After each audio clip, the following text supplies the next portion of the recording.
boners for everyone. That's right, Geek Pantsers. We here want boners for everyone. If I remember correctly, the line was, even if you don't have a penis, boners for everyone.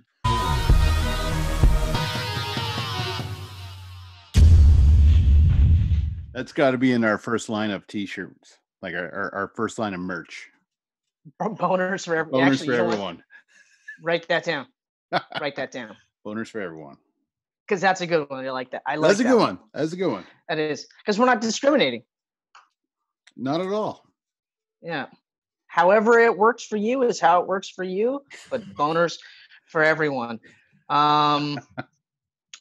So that's a little bit of a unity between camcasts. It's a beauty. It's like we didn't stop talking about boners for 2 weeks. Changed our clothes, just kept talking about boners. Wouldn't it have been technically a week in terms of technically? Yeah. Yes. You're not supposed to like let it slip that we sometimes film a bunch in advance. Oh shoot, we do that? Oh, we're some of those people. Well, I mean, clearly we have to be at some point, right? Otherwise, we wouldn't have all those excellent deleted clips and things like that. Yeah, those deleted clips, been flying through them. There's so many good ones, though.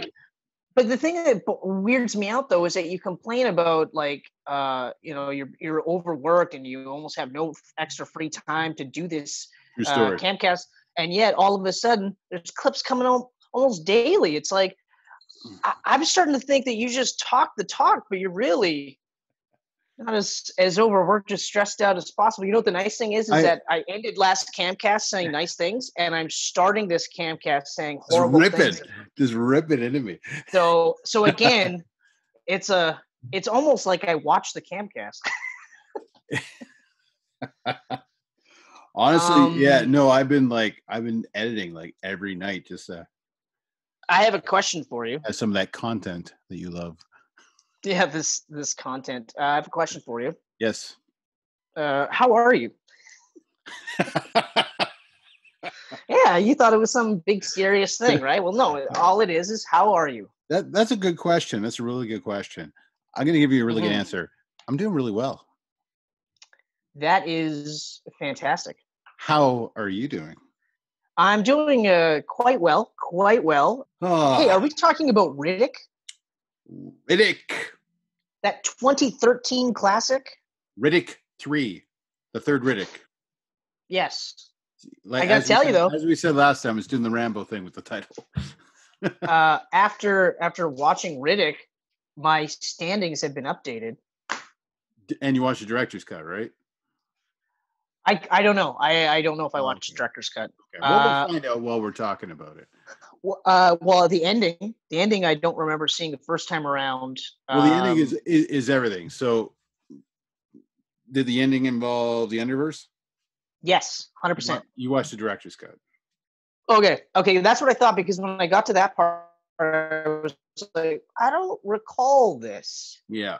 So yeah, needless to say. But even then, even without that ending, which certainly helped, but even without that ending, it definitely changed its standings on my list. I was surprised. Interesting. I'm excited. By this. I'm excited to talk about this now, knowing that your standings have changed, because I mean, Chronicles and Pitch Black were almost side by side for you. Yeah. Yep. So this has kind of stepped up. Yep. All right. I'll tell you right now. Right now, my ratings are 3-2-1. Wow, you put Riddick in first now? Sorry, 2-3-1. Sorry, 2-3-1. 2-3-1. 2-3-1. Okay, you put it above Pitch Black though. Very close though. Like again, like you got your Chronicles, you got like Riddick. Yeah. You got Pitch Black. You just got, and the reason is, and I realized this when I was watching Riddick, was that the main thing is that while actually really it's just a portrayal of Riddick. In the first, like in Pitch Black, like I said, he's this horrible fucking like nobody, like he'd eat a baby type of thing, right? Yeah. I mean, we realized by the end of the movie he wasn't gonna let anything happen to Jack. There was no way he was going to let anything happen to Jack because Jack was the only innocent in all of this. But everyone else could go fuck themselves. And he played that whole devil's advocate thing with Fry. Yeah. You know, he would have gotten off the planet with Jack, and that's it. He would not have gone back for anyone else. Okay. And like we talked about in our previous Camcast, he only really entertained Fry just because he was intrigued. Yeah. You know, it wasn't at any point in time him going, I'm going to be a good guy.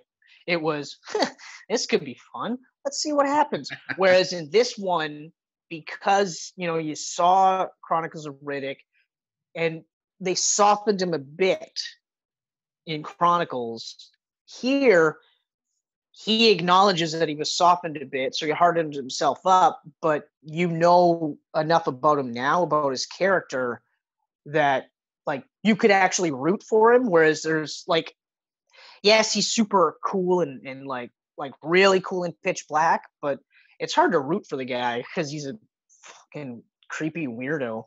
Yeah. Yeah. Well, he's a bad dude.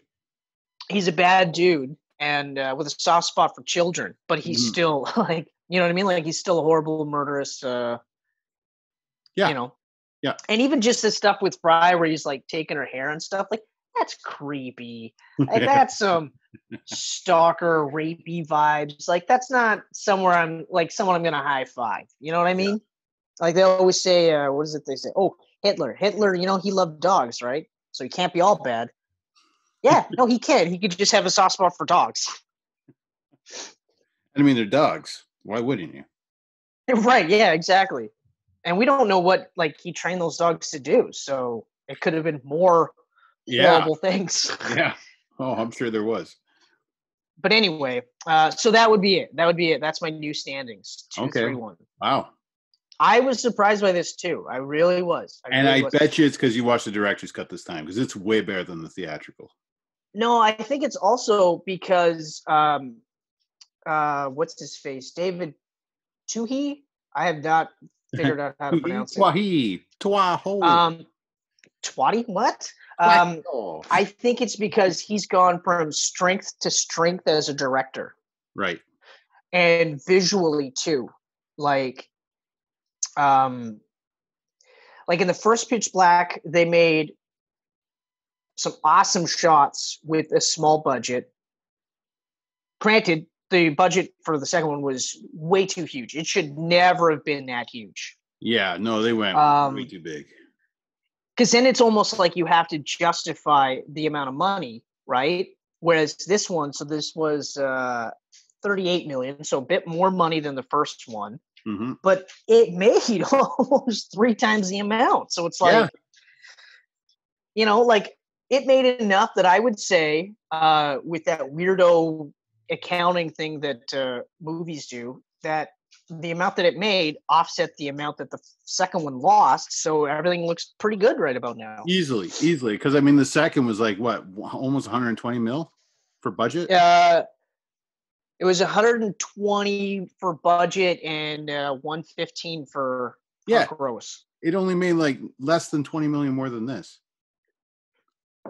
Right, exactly. But crazy because, you know, and the funny part is that there's only one shot in the whole movie where you can see they skimped out on the CGI. Like it's 2013, but it holds up gross. Yeah. But that's it. But there's just that one shot. It's like, I don't know, half a minute, if that, and then that's it. So I was like, okay, fine. But yeah, no, I can't. You know what? Let's do the boring stuff first, and then we'll get down to the nitty gritty. So budget, like I said, $38 million. 98.3 was the box office, and I didn't realize it made that much. But like I could see it now, like the second time around, I'm like, oh yeah, I could definitely see that. Yeah. This is the only one where he's only referred to as Riddick in the credits. He's not Richard B. Riddick in the credits. No. Sorry, Vin Diesel. That's who we were talking about. Matthew Nabel as Colonel R. Boss Johns. Jordi Mala. Ugh. You know what? Like, I feel for him because he's a good actor. but he always plays slimy, dirty pieces of shit. You know? Yeah. Well, he's like so Bad Boys good at it, 2. though. He's so good. I know. Bad Boys 2, Jack Ryan, season 2. Season 2. This. Ugh, horrible. Katie Sackhoff as Doll.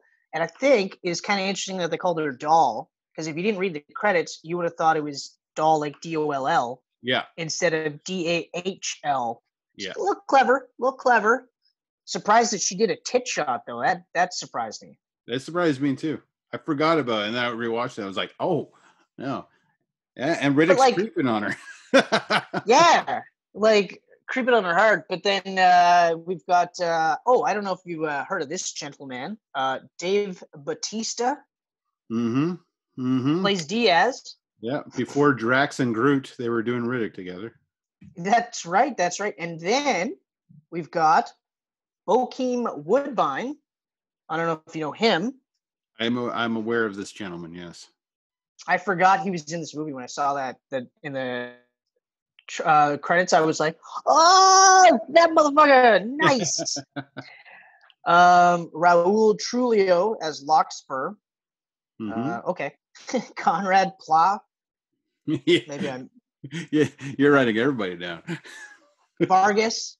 Well, last time I didn't. I felt kind of bad. So Nolan Gerard Funk as Luna, which is a weird name for him, but he was good. I liked him. Yeah. Danny Blanco Hall as Falco. Carl Urban is, again, Siberius Vaco. I didn't get anyone after that, like the other miscellaneous, other 3 or 4 people in the cast. And that's it. So that's everybody in this movie. I was really surprised that Carl Urban reprised the role. And it's such a small part, right? Like, well, I mean, I guess that's kind of the point. Is it was such a small role that he could have just been like, guys, I'm making Star Trek money, bitches. I don't need this shit. I'm gonna do Judge Dredd, and it's gonna be amazing. It's awesome that he came back for this. Also, because it shows that he's probably willing to come back for the 4th in like a larger role. Yeah, especially because that Star Trek money is probably going to run out now that franchise is in disarray. Yeah, so it starts off awesome. Like I love how he's just like he's literally talking about how he, it's always the punch you don't see coming that knocks you down. Yeah, and then he's like, "How did I not see it coming?" And you're like, "Oh, some inflection, internal reflection," and he's saying like, "I got knocked down, and I don't know why." And then he goes, "Oh, I know why. Because I got soft." It was a great way to start the movie off. It really was. Really was. They actually milked the tits in this movie. Yeah, he ended on like such a big note in the sequel. So it was like, how is he going to get from that down to like pitch black level again? Yeah, and I remember saying in Chronicles of Riddick Camcast, where I was like, it kind of reminded me of God of War. Where God of War, he's the God of War, and then God of War 2, they strip him of all his powers, and he's got to get all the way back. This was different, and I'm glad that I forgot that it was his choice to cast off all his previous armor and just say, no, I'm going to fucking do this. I'm going to inoculate myself against the poison. I'm going to train this dog, raise this dog, and I'm also going to inoculate him against this poison, or her. I don't really recall a name, so yeah. But yeah, so that was kind of cool, and it was an interesting way to bring him back to his roots, so to speak. Mm-hmm. For sure. Engaging, I should say. It was an engaging way of doing it. Yeah, it was kind of, once he got on the planet, it was a bit of a slow burn to like get to that part where, the mercs show up and shit starts going down. I really enjoyed it. I really liked seeing him like you said, like doing the poison thing and studying these creatures and how he's going to like move on through the planet, or even like how he fights the one. Yeah. He figures out that like, there's the tail part, but then there's also the body face thing part of it too. And yeah, really cool design on the aliens too. I really like that. And I also liked how, much like in the first one, it was just one of those like random planets, and it was just alien. It was just an alien planet, and it was a completely different alien than we'd seen on the previous one or anywhere else, really. Like, it was just really cool. Really cool. Yeah, they were really they were creepy. It was a good design. Oh yeah, they were really creepy. Like, I mean, it's I don't want to say that they topped the first one in terms of the aliens, because the aliens look really, really cool there too. These ones, I think, it's because of the CGI. The CGI is better in this movie. Yeah. So they looked more real, and they looked more like, they looked gross. Like, they looked like they had that like just reptilian slime on them. Like, ugh, just ugh. The baby ones. Oh man. But that was cool. Like, I liked that. I thought I love the part where like he cuts the one, or like he's cutting the one underneath its entrails. So he's sliding under with the pup, cuts it open, and its entrails spill out. And then the fucking alien eats its own entrails. Yeah. Like, just starts gulping it down. I was like, oh, that's gross. And even like, Riddick is just like, ugh. And then they get the fuck out of there. I was like, that's awesome. Just so cool. Yeah. Yeah, and the whole relationship with the dog, I loved it, but the whole time I was going, that fucking dog's gonna die. I know the dog's gonna I know. It's gonna break my heart when it happens. I was so mad. And remember, I remember the first time around, and I had the exact same thought. I was like, they're gonna form a bond, and then someone's gonna kill him, and that's it. And it's gonna be heartbreaking. And then that's exactly what happened. And of course, it was Santana, friggin'. Yeah. Jordy Mala, of course he was the one that kills them. Fucking dirtbag. Yeah. I'm sure he's a great guy in real life, but man, he plays some dirty characters. He really does. But yeah, no, I loved it. I hated that Santana killed the dog, but then the fact that Santana killed the dog, like, you just knew he was gonna get it good when Riddick was free. Like, and that scene itself was awesome too, where like he's getting tranked with horse tranquilizers. Yeah. And he's like, boom, and then he's still going, and then it's like, boom, another one, he's still going, and then finally the third one, and he's like, he stopped, he's still going to move, and then like boss just knocks him the fuck out. And Dahl can't believe it. Like, Dahl can't believe it. Like, how is he still moving? Like, yeah, exactly. But I do love that almost immediately he's like, you let me out of these chains and I'm going to kill you with that knife in first 5 seconds. That's a paraphrase. He actually says a lot cooler than I did. Yeah. Like, literally the exact same way he says, like, your head's going to go in that box in 5 seconds. And he has first 5 seconds, your head's in that box. How are you going to kill me? With your weapon. he's like, yeah, okay, whatever. But we're getting ahead of ourselves. Yes, okay, Santana does die, and it's awesome. It's absolutely awesome. And Dahl actually does get to say, that was 5 seconds. Super cool. Because I actually thought about that too. I was like, I think that's about 5 seconds, and I wanted to time it, but at the time I was like, I'm not timing it. Yeah. And I'm just glad that someone was like, yeah, that was about 5 seconds. Okay. All right. So I don't know, like, so he finds like this little bunker, right? Yeah. Actually, the dog brings him a golf ball. That's how he discovers it. That's right. So he's like, oh shit. Okay. So we're not alone. And then he realizes, okay, well, it's just an outpost. Yeah. And then once the storm starts coming in, he goes, okay, well, now I have to call for help because I got to get off this place and I can't. Yeah. So then, and that's when the first set of mercs show up.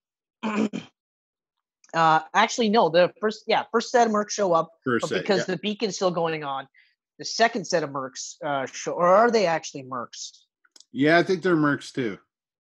Yeah, they're more like cops. They're more like they're more like cops in this one. They're like the respected version of mercs, whereas Santana's group are the mercs with honor. Yeah, exactly. More or less mercs with honor, which is what. That's exactly it. That's like Santana's like, oh, we're all good. You can keep going on. Just keep leaving, and they keep landing, and he's all getting pissed off. Like, fuck, jeez. Yeah. Good shit. I love the introduction of like Boss John's. The fact that they put John's father in this, very cool way of tying it to the original. I actually, well, they don't tell you that at first, though.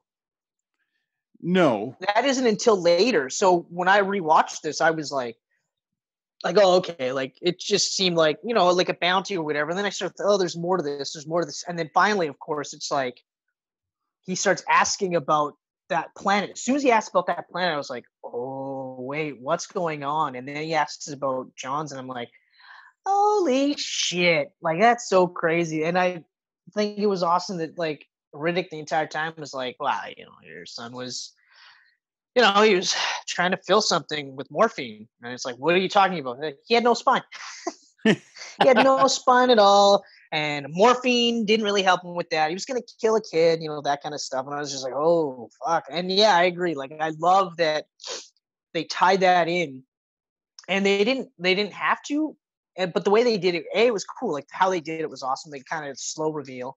Yeah. And then it leads into the ending, which I thought was really cool. Really cool. And I remember liking the ending the first time around, and I didn't give it enough credit. So, Geek Pantsers, sometimes I make mistakes.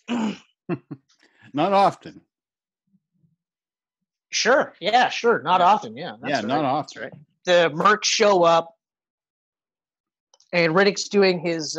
See, it's funny because he's doing the same thing he did in the first movie, where he's hiding, sneaking around, stealing mirrors and shit. Although the stuff with Doll was total creeper. Yeah. Plus, she's a lesbian, and he's trying to like turn her the whole time. Yeah, and this is where the movie hasn't aged as well, because like they also imply heavily that she would do it. But then I was thinking too, like, okay, so she's talking to Santana when she says she's not into men. So I was like, well, is she really gay, or is she just saying that because she wants this fucking creep away from her? Right, and there's that aspect too. Yeah. But she says it enough around the rest of them too. It's not just to him directly. Mm-hmm. She says it like in front of the rest of them. So it's like, oh man. And I mean, yeah, sure, it could be one of those like preventative measure type deals. Yeah. I definitely took it more like that horrible stereotypical thing where it's like she's only a lesbian because she hasn't met the right dude, right? Mm-hmm. That's the interpretation that I've taken it with, and I'm like, that's probably closer to being correct. I know maybe you not necessarily want to admit that, but I'm guessing, I feel like that's the way it is. I really want someone to do like a poster edit of Chasing Doll and then have like Vin Diesel replace Ben Affleck and Katie Sackhoff replace Joey Lauren Adams. That'd be a funny poster. It's not one of your best jokes there, Kenneth. Mm-hmm, mm-hmm. No, it is. You just don't. It's not what you don't get me, Chris. Right. That's right. I don't get the joke at all. I thought it was boners for everyone. Why are you taking mine away from me? God damn it. You know what's funny though is as I think about it, it's actually more clever than I gave you credit for, because in fact she is a lesbian in the movie. So yes, okay. You know what? This is another instance, the second time in one Geek Pants episode that I was wrong, and I admit it. See, you just had to revisit my joke like you did Riddick. That's all there was to it. You had to go back. That doesn't necessarily bode well for your jokes that I have to come back to them at a later date and go, you know what, that actually was really funny. They're just really smart jokes, though. That's all there is to it. You're right, and I'm just really stupid. I need a couple of once-overs before I get it. The Zoom glitch was perfect there. I'm just really stupid. Yeah, that was That was great. It was great. It's funny. So when I glitch, you freeze. Do I freeze? Yeah, because you go full on robotic. It's hilarious. Okay, all right. Well, it must be the same. So when you go full on robotic on my end, I must freeze on yours. I feel like that's how it works. You do, yeah, you do freeze. And the thing is, we're recording it on my side, so people only see you doing the glitch. You know what? It's only fair. I mean, if they watch the last episode, then they got my glitch face on, so it's all good. I can't remember what did I. Yeah, that's what it was. Hard. Yeah. So no, whatever. It's good. Good times. So Riddick. I would just ramble on, like whatever. We'll get to Riddick when we get to it. I got my work cut out for me doing the editing. I was just gonna say, it's like you're the one who has to edit it, so fuck it. Fuck it. I was like trying to keep us on track, but now I'm like, whatever. Yeah, it's so far off the rails. I'm not gonna worry about it anymore.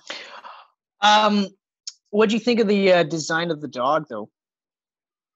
I really liked it. It was familiar, like you knew it was a type of dog, but it was also very alien. I liked it. It reminded me in Chronicles where they had the pit dogs or whatever they were called. Mm-hmm. Yeah, mud dogs.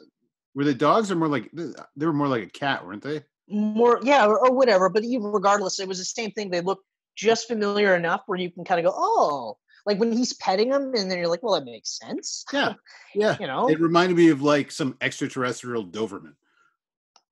Right. Yeah. Exactly. So yeah. So the designs are great. Like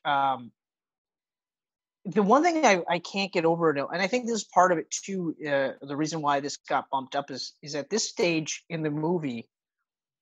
I know that this is a passion project for Vin Diesel now. Yeah. Pitch Black happened, and it was just one of those, like, that's what sparked and pushed Vin Diesel in everyone's eyes, and they were like, yeah, okay, cool. Let's make him in Fast and Furious and go from there, and Triple X and go from there, you know? So, like, he's been in these, like, crazy franchises. And then, of course, Marvel as well. You got roped into Marvel movies as well. None of this would have happened if it wasn't for Pitch Black.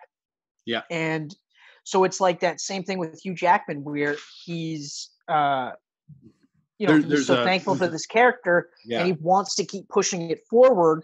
So you see that now. Like, you didn't see that in the first one. It was a role. He did a great job in it, and luckily for him, it's not like you have to act a lot, but the way he does his lines and stuff are really cool. Like, that's never changed throughout the movies, which I really like. But yeah, like, he's very much like, let's make this movie, let's do this. So him pushing for Riddick 4, which I think is called Furia, or this is tentatively Furia or whatever, is me going like, yeah, you know what? Yes, more. Do I see this franchise continuing after the 4th? I don't know. It'll all depend on how the 4th ends. Exactly. It would have to depend. And I mean, like, every single one of them kind of ends with him on a ship moving forward. So, like, there's always sequel possibilities. Right. Yeah, exactly. I mean, but they also end it in such a way where it could just end and then that's it, right? Yeah, but which is a great way to end movies. Does it really end without him dying? Like, I'm starting to get that feeling like you had with those other franchises where, like, he has to die, like John Wick. Like, the only way to end it would be the death.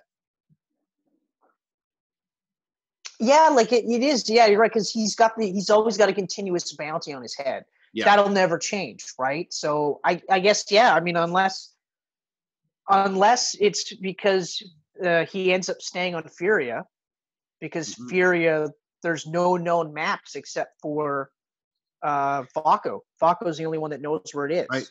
And Vaco's in the Underverse now. Right. So he'd have to go to the Underverse just to get to Vaco, just to get the final coordinates. So if those are the only two, then he could just stay on Furia and that's it. Yeah. Right? Yep. Potentially. I mean, obviously, who knows what'll happen. It could be like Superman going back to Krypton, and Superman returns and finds out it's just dead, right? So who knows? Yeah. But I do think, for 100%, I think John Wick ends with him dying. But also, like, what is it? The director, Chad Stahelski or whatever? Mm-hmm. He said in interviews too, where he said, like, anyone who thinks that this is going to end happily is going to be sorely mistaken, because it can't, right? Yeah. And it makes sense. So, I mean, there's always that potential that he would have to die to end the movie. Yeah. So, yeah, who knows? Yeah. But then he doesn't really die. He transcends. Well, no, he wouldn't, because he's not a necromonger. But he'd have to become a necromonger to go into the Underverse to find Vaco. Does he? Does he have to? Is it possible that because he's a Furian, he can just do that? These are all great questions. I want the answers now. I will say, though, the proposed Merc City TV show, I don't really care about that one.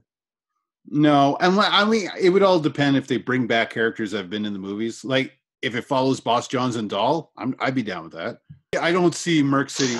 I actually don't even see it happening. So I don't think so either. I think this is just one of the. I actually think it was one of those where they're like, "We're going to do Furia, we're going to do Merc City," and then they gauged reactions, and I think more people were like, "Yeah, let's see Furia," and maybe some people were saying Merc City. And if that's the case, sorry to disappoint you. I don't think it's going to happen, but whatever. Whatever, we'll see. I'd much rather have a third Riddick video game. Okay, yeah, I haven't played any of them. Yeah, no, I mean, and I probably won't at this stage. I probably won't play it at this stage of my life. But no, you're so far out now. I mean, there'd be no point. I haven't even watched Dark Fury. So Dark Fury, I highly recommend watching. It's awesome. I know. I'm gonna have to watch Dark Fury. Yeah. So he does the distress beacon. He's playing around with these mercs and everything.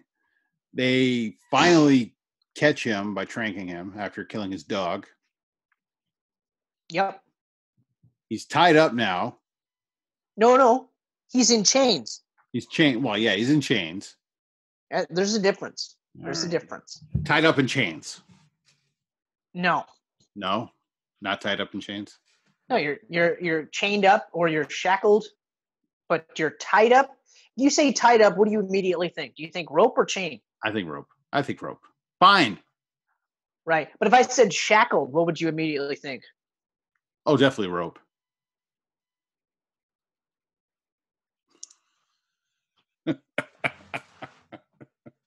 I don't like it when you do this shit on purpose. Well, don't set it up then. That's fair. I did a massive value setup for you. So yeah, of course you were just going to slam dunk. Yeah. Yeah, which is easy for you because you're what 6'9" and to my 4'2". 4'2". Oh, we exaggerating like wrestlers do with their heights. Yeah, but I did it perfectly. Except I was stupid. Yeah. I went too small. Speaking of wrestlers, Dave Batista. yes, he's in this movie. He's in here. I enjoyed him. You know what? Actually, quite a bit. Yeah, but you know what it is? It's because like I think with this movie in particular, you know, it was just like you got to be a merc. So he was just Dave Batista as a merc. Yeah, pretty much. Know? Pulling off moves in the cave. I was more surprised by him in this movie than I was in. Actually, no, I was more surprised in Spectre, but for the wrong reasons. Because like he had lines in this movie, you know, like he was physical, but of course, a guy like Dave Batista is going to be physical. Yeah. But he had lines in this movie, and he wasn't stupid. Like no one ever actually thought he was stupid. In fact, he was like Santana's secondhand guy. Like, yeah. In fact, Santana would sometimes defer to Diaz. So I was like, oh, that's actually kind of refreshing. But then you watch Spectre and you're like, oh, he says nothing. Right? Yep. Yes, super physical, very imposing, dressed impeccable. He looked like $1 million in that movie. There's two things I didn't like. First of all, they make a point of showing specific silver thumbnails. Yeah. That he used to smash in this guy's eyes, which was cool. Yeah. And then he never does it again. No. He doesn't even try to do it on James Bond on the fucking train scene. Not once. He didn't even try to get one eye in there. Fucking, and then he doesn't say a fucking word like that. Oh, it made me so mad. I'm excited to see him in Dune. I am, because I think like he really impressed me for the short amount of time he was on the screen in Blade Runner 2049. He was really good in that opening sequence. He was so good that it was actually disappointing that he wasn't in the rest of the movie. I know. He was so good, and then yeah, it didn't end well. And I remember even when I watched the first time, well, that was one of the first things I said was like, this is a beautifully boring movie, but Dave Batista is awesome. Batista actually coming like getting into like the final 5 there. Yeah. I was surprised that he was in the final 5. I really was. Even though I watched this movie before. See, I'm lucky that I watched this movie, but it was like 2013, 2014 was when I watched it. So it's like 6 years of not watching it at all ever since then. Yeah. So this was like rewatching it, but like watching it for the first time, right? Right. So when he got to the final 5, I was like, oh, because it's not like he was a big star at that point. Mm-hmm. I think the only other movie he did at that point was Kickboxer 3 or something like that. And The Man with the Iron Fist. Okay. So again, nothing really that says, hey, this guy's going to be a great actor. Yeah. No, he thought he was just going to be in a bunch of action movie shovelware. Right. And he was just going to be like the big, dumb fighter guy. Yeah. You know, the guy that the hero has to get through to get to the final boss. Exactly. He's the Goro. Yeah. Yeah. So nice he got reference. to the nice reference. He got to the final 5. Crazy how he got taken out. Like, fuck. He got hacked like all the way down. Well, that was cool though. That was so cool though. Oh yeah. That was awesome. Like, but the fact that he like fucked him over right away, and like Riddick knew it too. Riddick was like he had that buried blade and everything, so he knew somebody was going to try and fuck with him. He had a feeling it was going to be Diaz. Yeah. Because like even Boss says like, that was for me, huh? And he goes, what the hell did he say? He goes, it wasn't like it was for whoever fucked me over or some. Yeah, it was forever who tried anyone or whoever tried something stupid or something like that. Yeah. You know, and this whole interplay with Boss and Riddick is actually really cool, especially when you like when you know like we talked about it. He's hunting down Riddick because he wants to know how his son died, and ultimately he wants to know if his son was killed by Riddick so that he could kill Riddick and avenge his son. Yes. So then when he starts finding out that his son was a piece of shit and a morphine addict and he was willing to sacrifice a kid just so that he could live, he's like, nah, I don't believe it. The man I knew would never do that. And then he's like, well, you didn't know your son. And it's just like, oof, like these are cutting words. Yeah. But he's watching Riddick and how Riddick acts, and he sees that Riddick, regardless of all the shit that he's done, is still a man of honor. Yeah. And he respects that about Riddick so much so that, like, at the end, I did not think for 1 second that, like, and we'll talk about that end fight scene with the aliens and stuff, but I did not for 1 second think that he left Riddick on the planet. Not for 1 second. I know that they played it like it was supposed to be like, oh, he took off type of thing and left him in the lurch, but at no point did I think he did. I was pumped that he didn't, but I wasn't like, yeah, oh, this is such a huge surprise. I was just like, oh yeah, fucking right. Yeah. Get the ship, start firing and then save Riddick. I was like, man, that's awesome. That whole friggin', oh man, just so much about that movie. Like Bokeem, I wasn't expecting him to get taken out like second by the aliens.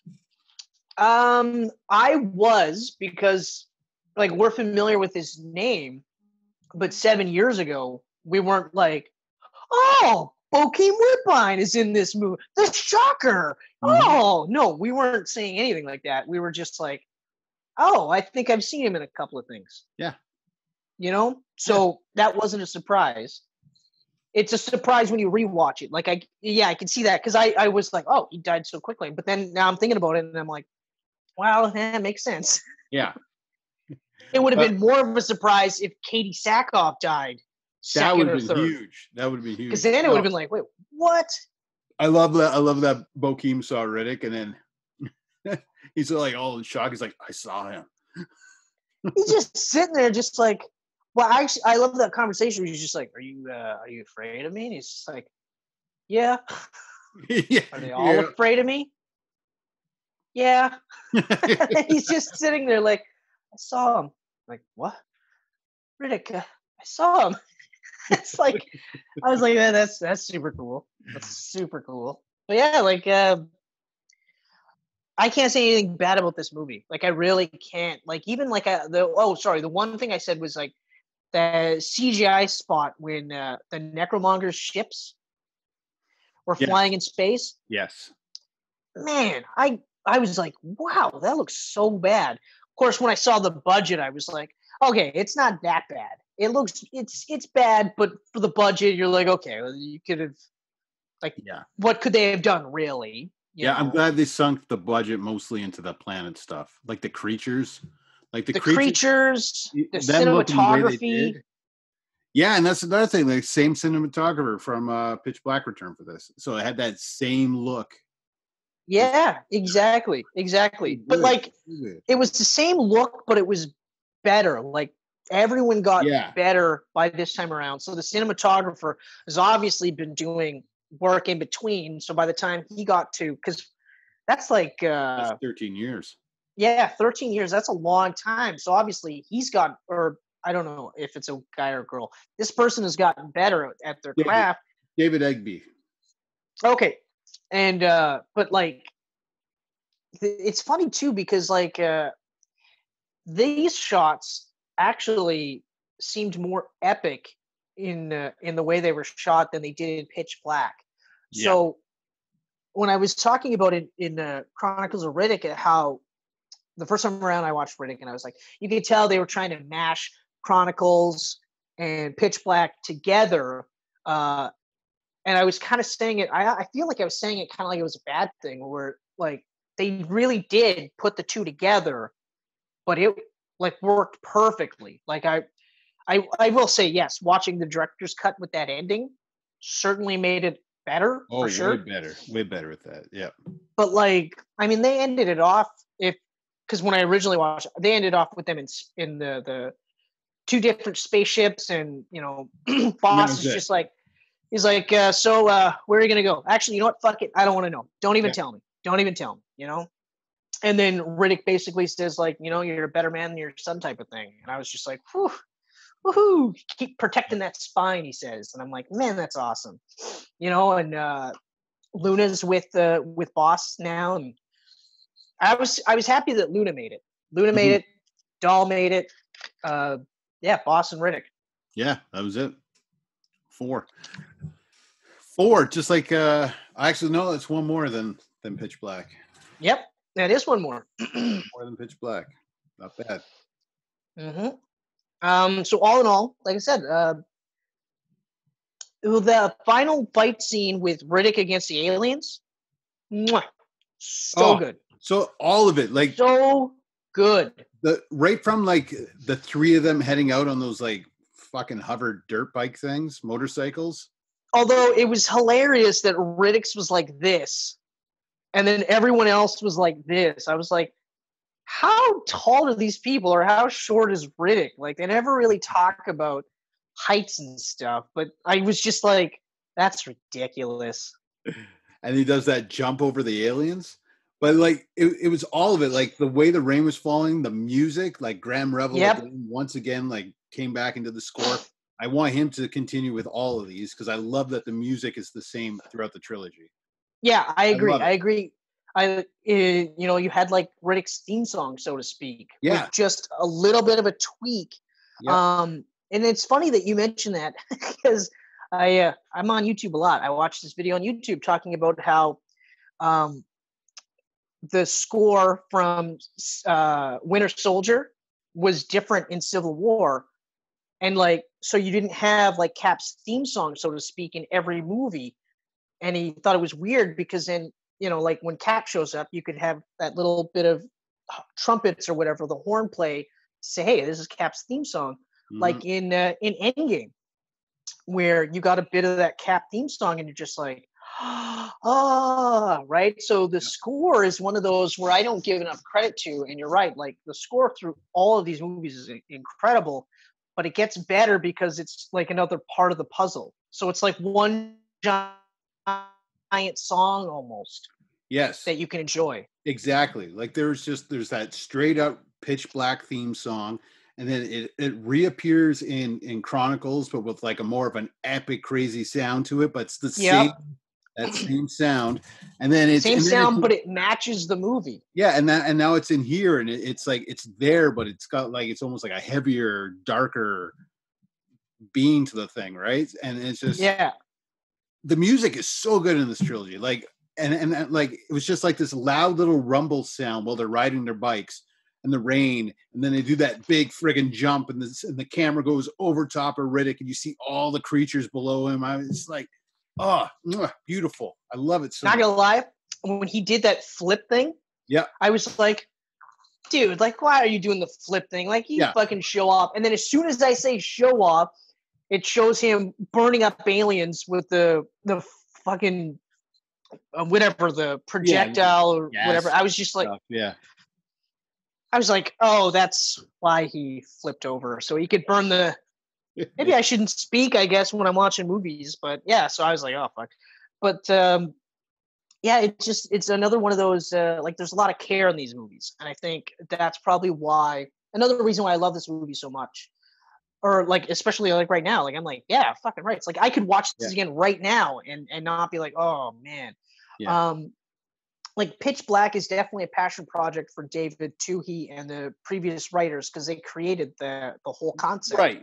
Right. So it's been a passion project for him all the way through.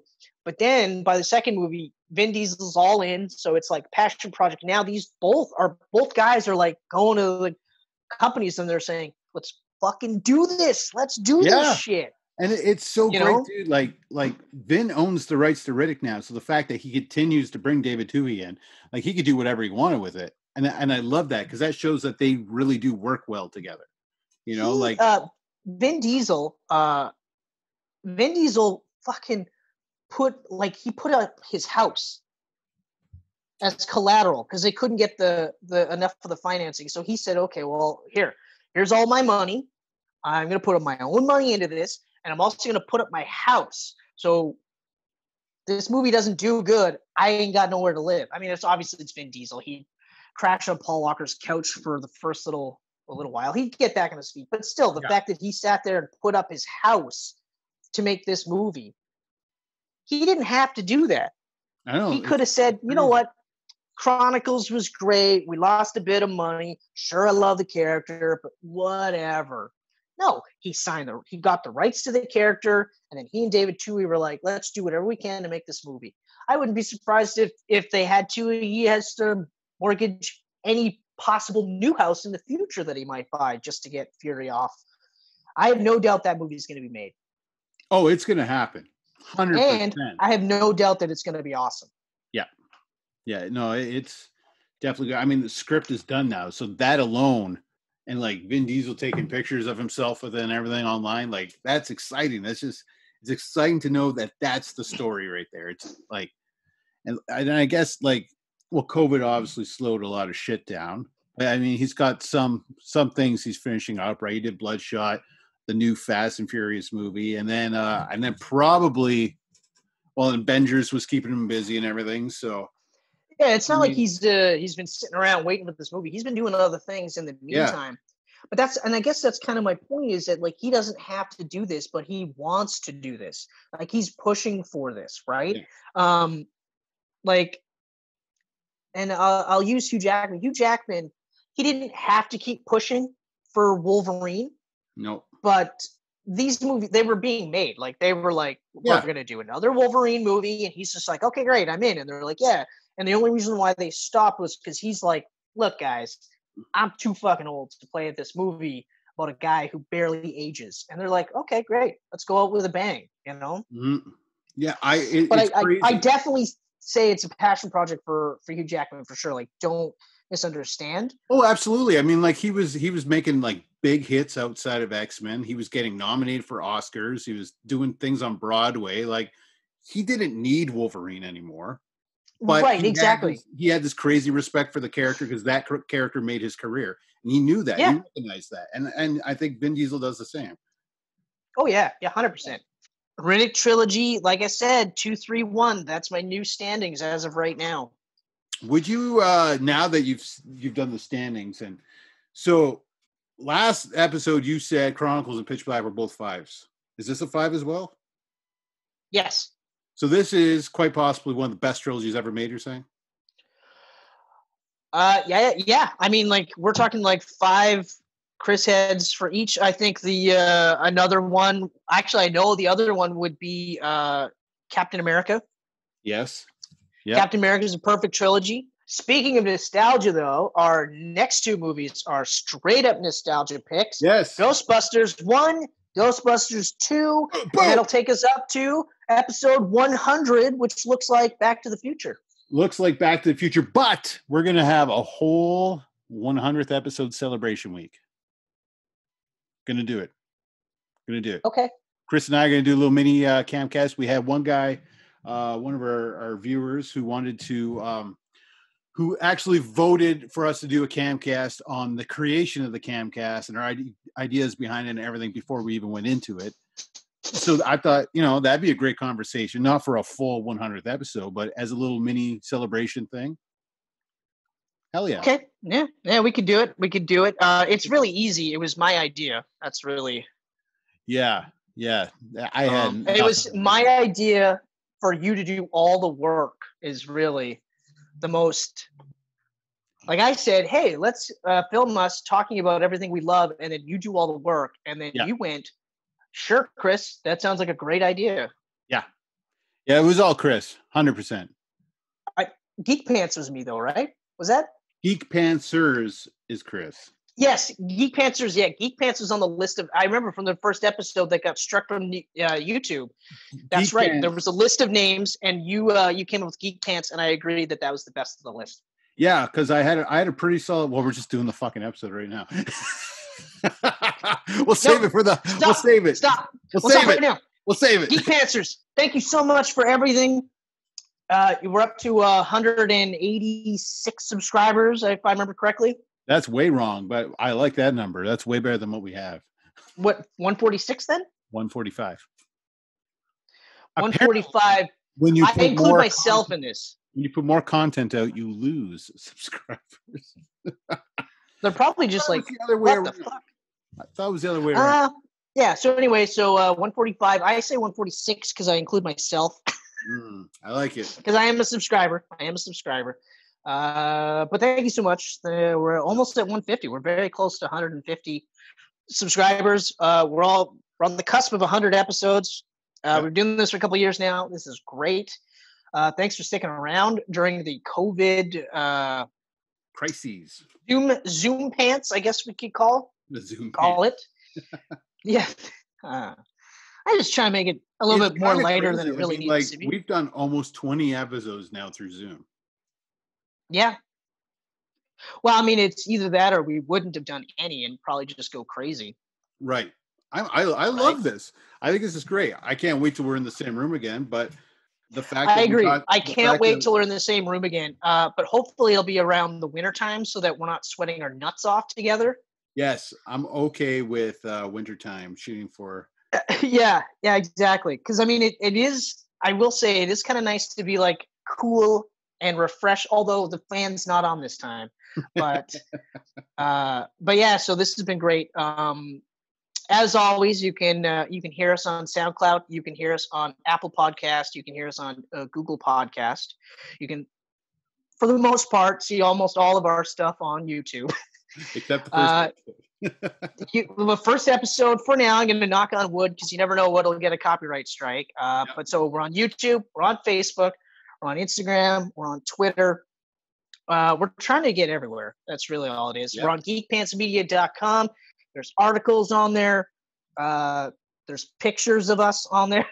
There's not a lot on there, but there will be more on there. I got my article sealed broken, so there might be more articles coming. Well, there will be more. I can't say when. But yeah, it's quickly speaking about geekpantsmedia.com. Your article was amazing, and I hope everyone's going to read it. Yeah, I don't know. I don't think it's that great. I think you should all read it, but it's not that great. No. It's called downplaying, Kenneth. It's called downplaying. Fuck that. It's excellent. I was actually reading and going, fuck, Chris wrote this? Why the hell wasn't he writing like for years before this? Yeah. Because because I make you wait, and then the anticipation hits, and then I make you think, you know what, he's probably never going to write it. So then when I finally do, you're just like, oh, well, let's read this pedestrian thing that he's limped in with, and then go, what the fuck happened? Where did this come from? I waited almost as long for that as I did New Mutants. In all honesty, though, yeah, I'm glad I wrote it. I'm actually glad I got it all out. I didn't anticipate the article to become what it was. It was just one of those. Like I told my wife, I watched Joe Biden's acceptance speech, and it just struck a chord. And then I just started writing, and then what I sent you was like my third draft within. When did I send that to you? Friday? No, I sent that to you. What, Sunday, or Saturday, or Sunday? It was on the weekend sometime. Yeah, it was the weekend. Yeah. So I had written one copy. 2 copies. Yeah, 2 copies. And then when I sent it to you, I kind of tweaked it a little bit as I was writing it. So three takes, I guess you could say. Oh, it was really good, man. I really, really enjoyed it. It just seems to make sense. We talk about like us, Geek Pantsers, geeks, whatever. We talk about superheroes, comic books. We talk about anime. We talk about fucking My Little Pony, Care Bears, whatever. And we always talk about how, like, oh, you know, I love it because of this and because of all these things. And then we see bad things happen. We sit in our ass, you know, or, you know, we go, yeah, you know, but what can I do? What can I do? But think about it. If any one of your heroes ever said, what could I do? And decided not to do that, then they wouldn't be your heroes. You wouldn't be saying Spider-Man is the greatest superhero of all time. You wouldn't say like, oh, I love She-Ra. You would be like, I don't want to watch this stuff because there's no heroes, right? Yeah. There are heroes for a reason. We love these things for a reason.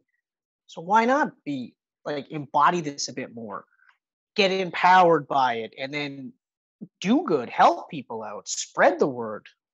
Why not, Geek Pantsers? We can be better. So let's be better. We can also be heroes. Oh, I thought you were going to go with We Can Be Heroes. Start singing some David Bowie. I actually thought you were going to start talking about Nickelback. Oh, yeah. No, I'm not doing the Spider-Man song.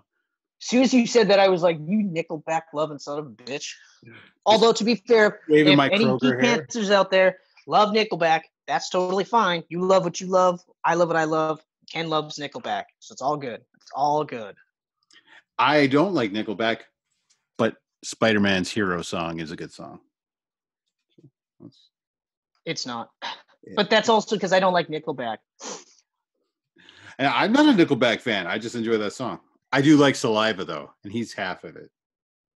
Yeah, okay, that makes sense. That makes sense. Yeah. But either way, regardless, so thanks for the shout out for that the article. Yeah, I just want people to be reading. I want to make sure people read it. I'm gonna fucking just tweet that fucking article out every week for a goddamn year until someone goes, shit, yeah, no, this idiot is right. It's really good.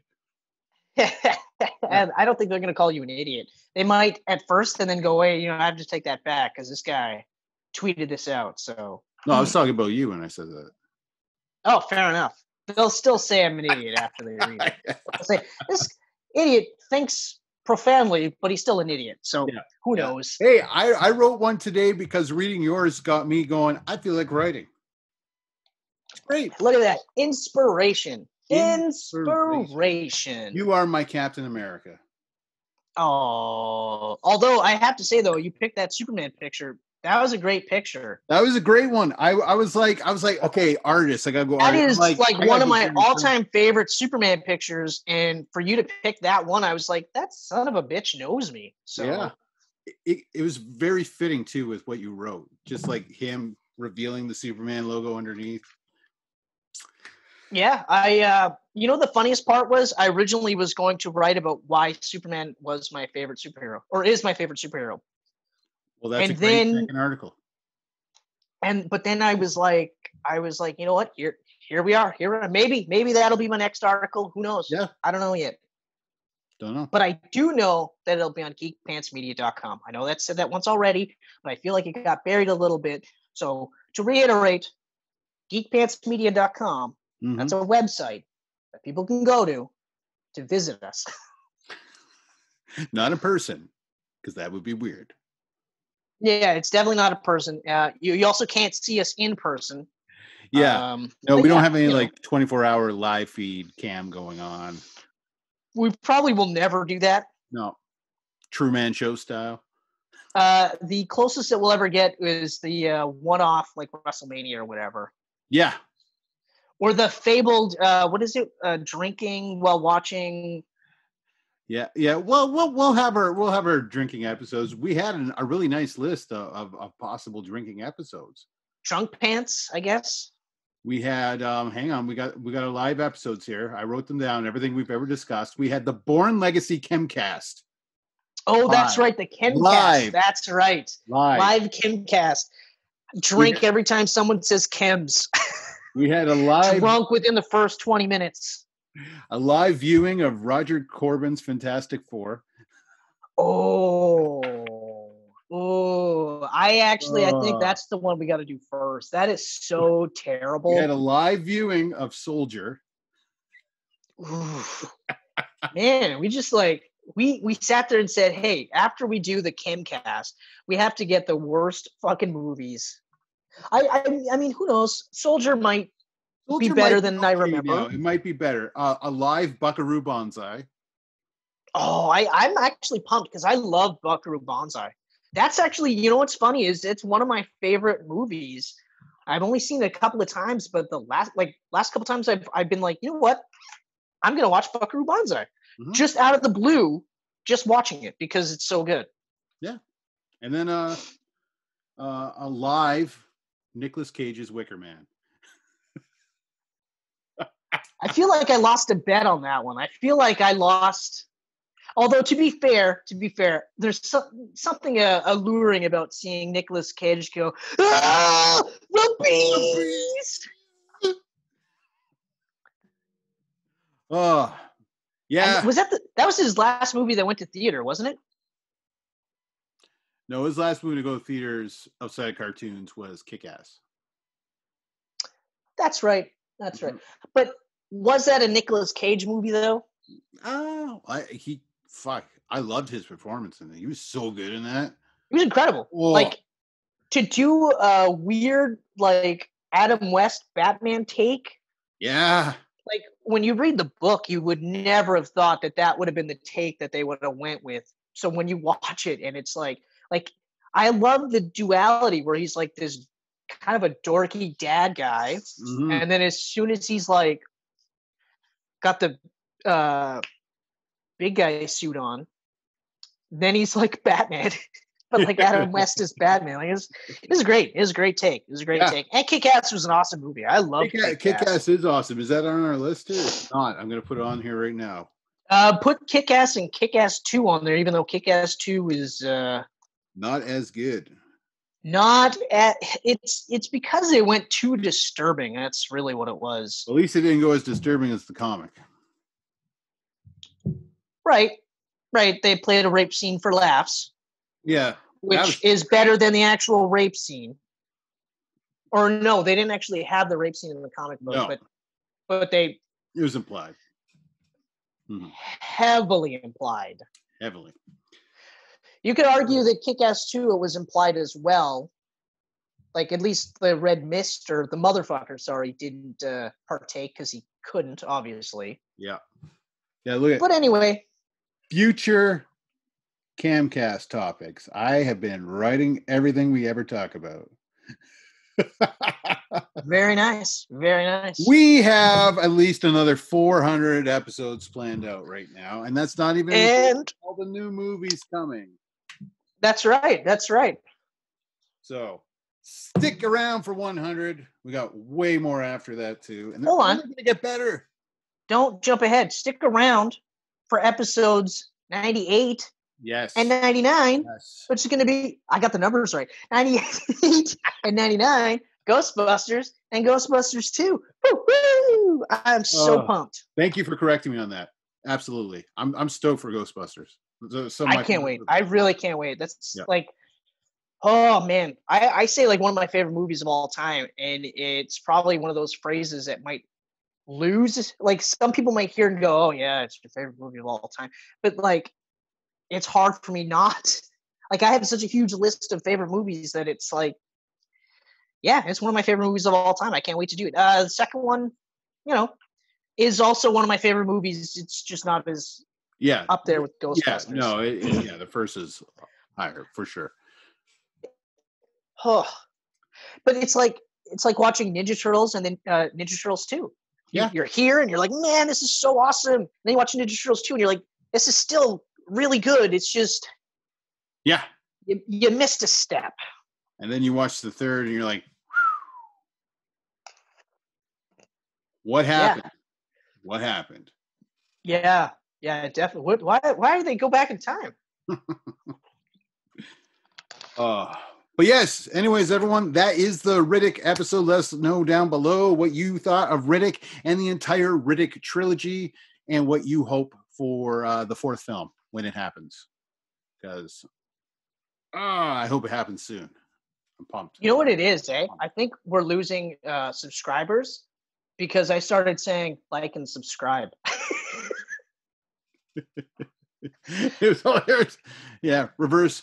Please stop subscribing to our channel. No. It's not that. It's that whole like stereotypical YouTube thing where you're just like, and hey, if you really like the content, why don't you hit that like button? And if you really like our stuff, why don't you hit that subscribe button? I made a joke about Patreon too. So then they were like, oh God, they'll start saying, and if you really like our stuff, you could join and help us create better content because you'll be paying us. Hey, at least we keep our shit till the end. I've watched so many videos where like it starts right off like, hit that bell, like, share, subscribe. And before we get into the video today, here's an advertisement. Yeah. Or they do it like halfway through. Yeah.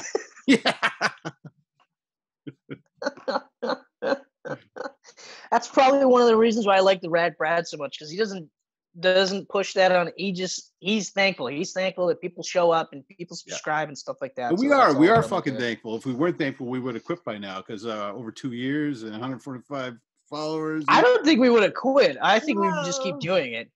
I think it would be harder for you to muscle up the editing muscles. I think that would be the part. Thing.